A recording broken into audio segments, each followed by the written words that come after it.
আপনি কি কখনো ভেবে দেখেছেন এই অসীম মহাবিশ্ব, লক্ষ কোটি নক্ষত্র, গ্যালাক্সি আর আমাদের ছোট্ট পৃথিবী কে সৃষ্টি করলো? কে এঁকেছেন এই বিশাল ক্যানভাস যেখানে আলোর গতিও হার মানে?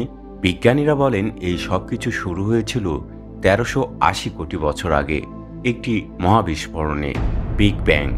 কিন্তু তার আগে কি ছিল? এটি শক্তির খেলা, না কোনো অজানা স্রষ্টার ইচ্ছা? এই প্রশ্ন শতাব্দী ধরে মানুষকে ভাবিয়ে এসেছে। আজ আমরা আপনাদের নিয়ে যাব এই অনন্ত ব্রহ্মাণ্ডের এক অবিশ্বাস্য যাত্রায়, এমন এক জগৎ যেখানে আলো প্রতি সেকেন্ডে ছোটে ৩ লক্ষ কিলোমিটার, তবুও এর শেষে পৌঁছতে লাগে বিলিয়ন বছর।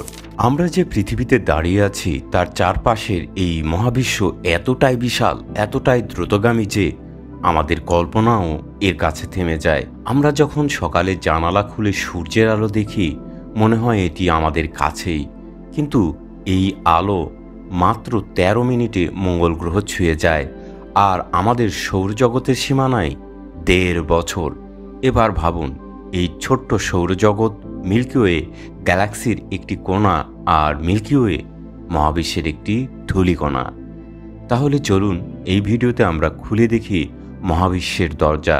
কে বানিয়েছে এই অসীম জগৎ, এর আকার কতটা বিশাল, আর আমরা এর মধ্যে কোথায়? প্রস্তুত হন এমন এক আলোচনার জন্য যেটি আপনার মাথা কয়েক মুহূর্তের জন্য থামিয়ে দিতে পারে। কে বানালো এই অনন্ত ব্রহ্মাণ্ডের বিশাল অস্তিত্ব? আমরা যে পৃথিবীতে বাস করি তার চারপাশের এই মহাবিশ্ব এতটাই বিশাল, এতটাই দ্রুতগামী যে আমাদের দৈনন্দিন জীবনের তুলনায় এটি কল্পনারও অতীত। তাহলে শুরু করা যাক, একটু একটু করে মহাবিশ্বের দরজা খুলে দেখি। আমরা যখন সকালে জানালা খুলে সূর্যের আলো দেখি, মনে হয় এটি আমাদের খুব কাছের কিছু, কিন্তু জানেন এই আলো যে গতিতে ছুটে আসে তা মহাবিশ্বের সর্বোচ্চ গতি, প্রতি সেকেন্ডে ৩ লক্ষ কিলোমিটার। এটাকে একটু পার্থিব তুলনায় দেখি। আপনি যদি ঢাকা থেকে চট্টগ্রাম যান গাড়িতে, দূরত্ব প্রায় ২৫০ কিলোমিটার, সময় লাগবে ৫-৬ ঘন্টা, কিন্তু আলো এই দূরত্ব পার হয়ে যায় মাত্র ০,০০০০৮৩ সেকেন্ডে, এক চোখের পলক ফেলার আগেই। এখন এই গতিতে আলো যদি আমাদের সৌরজগতের দিকে ছোটে, তাহলে কি হয়? গত ২ মিনিটে আমি যে আলোচনা শুরু করেছি, এই সময়ে আলো ছুটে গেছে প্রায় ৩৬ মিলিয়ন কিলোমিটার। এই দূরত্বে পৌঁছে যায় মঙ্গল গ্রহের কাছাকাছি, যেটা সূর্য থেকে প্রায় ২৩ কোটি কিলোমিটার দূরে। অর্থাৎ আমরা যখন ২ মিনিট ধরে কথা বলছি, আলো ততক্ষণে মঙ্গলের কাছে পৌঁছে গেছে। চমকে গেলেন, তাই না? এবার একটু বড় করে ভাবি, আমাদের সৌরজগতের সীমানা কোথায়? অনেক বিজ্ঞানী মনে করেন ওর্ট মেঘ বা ওর্ট ক্লাউড হতে পারে আমাদের সূর্যকেন্দ্রিক জগতের শেষ প্রান্ত। এটি একটি বিশাল গোলাকার মেঘ যেখানে বিলিয়ন বিলিয়ন ধূমকেতু ঘুরছে। সূর্য থেকে এই ওর্ট মেঘের দূরত্ব প্রায় ১৫০০ আলোকবর্ষ, মানে আলোর গতিতে সেখানে পৌঁছাতে লাগে ১.৫ বছরেরও বেশি। এটাকে পার্থিব হিসেবে দেখলে সূর্য থেকে ওর্ট মেঘের দূরত্ব প্রায় ১৫,০০০ কোটি কিলোমিটার। আপনি যদি পায়ে হেঁটে এই দূরত্ব যেতে চান, প্রতি ঘন্টায় ৫ কিলোমিটার হাঁটলেও আপনার লাগবে ৩০০ কোটি বছর, পৃথিবীর বয়সের চেয়েও বেশি। এটাই আমাদের সৌরজগতের পরিধি, কিন্তু এখানেই শেষ নয়। এবার চোখ তুলে তাকায় আমাদের গ্যালাক্সির দিকে, মিল্কিওয়ে। এই সৌরজগৎ যেটা পার হতে আলো ১.৫ বছর লাগে, এটি মিল্কিওয়ের একটি ক্ষুদ্র কণা মাত্র। মিল্কিওয়েতে আছে ১০০ থেকে ৪০০ বিলিয়ন নক্ষত্র। প্রতিটি নক্ষত্রের চারপাশে এক বা একাধিক গ্রহ থাকতে পারে।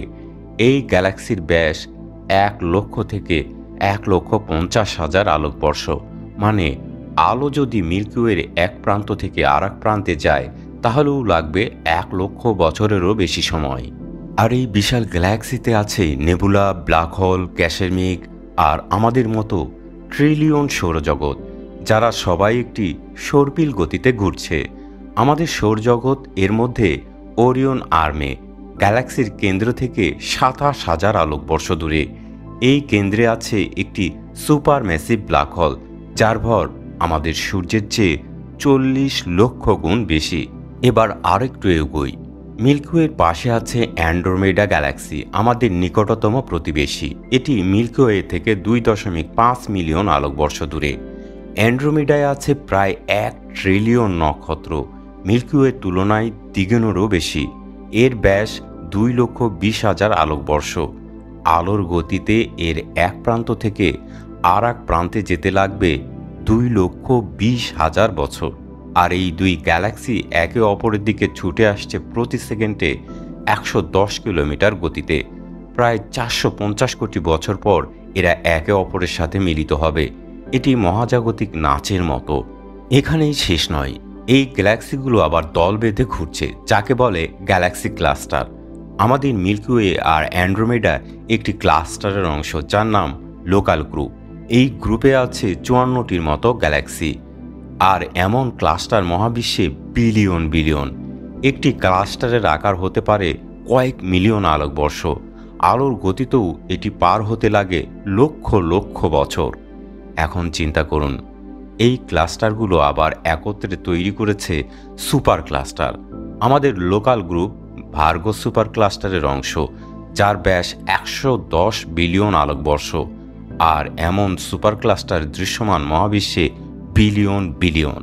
আমরা যে মহাবিশ্ব দেখি জেমস ওয়েব টেলিস্কোপের মতো যন্ত্র দিয়েও তা মহাবিশ্বের একটি ক্ষুদ্রতম অংশ মাত্র। পুরো মহাবিশ্বের আকার বিজ্ঞানীরা বলেন এটি 93 বিলিয়ন আলোকবর্ষেরও বেশি হতে পারে। আলোর গতিতে এটি পার হতে লাগবে 9,300 কোটি বছর। একটি সংখ্যা যা আমাদের মস্তিষ্কে ধরতেও অসম্ভব। এবার নিশ্চয়ই বুঝতে পারছেন আমরা কতটা ক্ষুদ্র। আমাদের পৃথিবী, সৌরজগৎ, মিল্কিওয়ে এসব মহাবিশ্বের একটি বিন্দু মাত্র। আলোর গতি যেখানে সেকেন্ডে 3 লক্ষ কিলোমিটার ছুটছে, সেখানেও মহাবিশ্বের শেষে পৌঁছানোর জন্য বিলিয়ন বিলিয়ন বছর লাগে। তাহলে আমরা কিভাবে এই অসীমতাকে কল্পনা করব? এই মহাবিশ্ব আমাদের শুধু বিস্ময়ই দেয় না, আমাদের নিজেদের অস্তিত্ব নিয়েও ভাবায় এবং প্রশ্ন জাগায়। এই অনন্ত, এই অসীম মহাবিশ্ব আসলে কে বানালো? উত্তর যদি আপনাদের জানা থাকে অবশ্যই কমেন্ট করে জানাবেন। আপনাদের কমেন্ট পেলে আমি আপনাদের প্রতি কৃতজ্ঞ থাকব এবং এটা আমার জন্য শিক্ষাও হবে। ভালো থাকবেন, সুস্থ থাকবেন এবং সাথেই থাকবেন।